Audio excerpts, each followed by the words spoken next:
Volodymyr Zelensky, the president of Ukraine, spoke over the phone for an hour with Xi Jinping, the leader of China. Zelensky emphasized there can be no peace at the expense of territorial compromises, as the two addressed possible cooperation to reach a fair and sustainable peace deal for Ukraine. Pavlo Ryabykhin, a former minister of strategic industries, was chosen by Zelensky to serve as Kiev's new ambassador to China. Following Xi's conversation with Zelensky, the Russian Foreign Ministry emphasized China's readiness to participate in a peace process for Ukraine. The Black Sea Grain Pact, which is slated to expire next month, has prompted Moscow to raise a number of concerns, according to Russia's representative to the UN in Geneva, but little meaningful progress has been made in resolving these issues. According to Germany's Air Force, 3 Russian military aircraft were intercepted over the Baltic Sea. While Rome was hosting a conference on how to rebuild Ukraine, the economy minister of Italy claimed the cost of Kiev's restoration was likely to exceed $400 billion over 10 years. Vladimir Putin, the president of Russia, issued an order granting 2 international energy companies temporary authority over their Russian operations. Once the 2 countries sat down to talk peace, anything could be discussed, according to Brazilian President Luiz Inácio Lula da Silva, who renewed his proposal for a peace group to mediate a deal between Russia and Ukraine.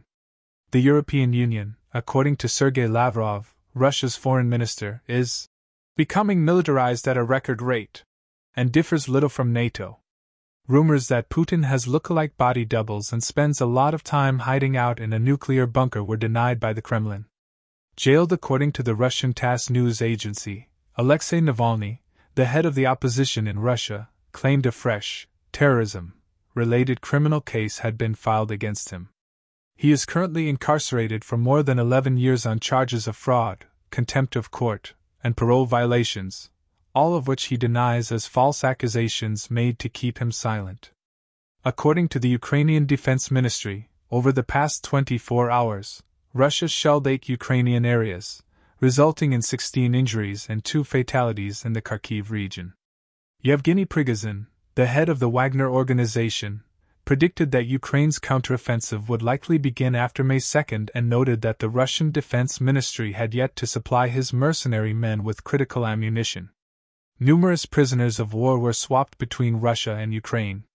Moscow claimed that 40 people had returned, whilst Kiev said that 44 had been released from Russian captivity, including 2 civilians. Heavy fighting, which has been going on for months, was reported to be still going on in the destroyed city of Bakhmut by the British Defense Ministry. Journalist Corrado Zunino, who works for the newspaper La Repubblica, reportedly suffered a shoulder injury during a drone attack in Kherson, according to Italian Foreign Minister Antonio Tajani. According to Christopher Cavalli, the highest American general in Europe, the Ukrainian military will receive the weapons it requires in time for its impending counteroffensive against Russia.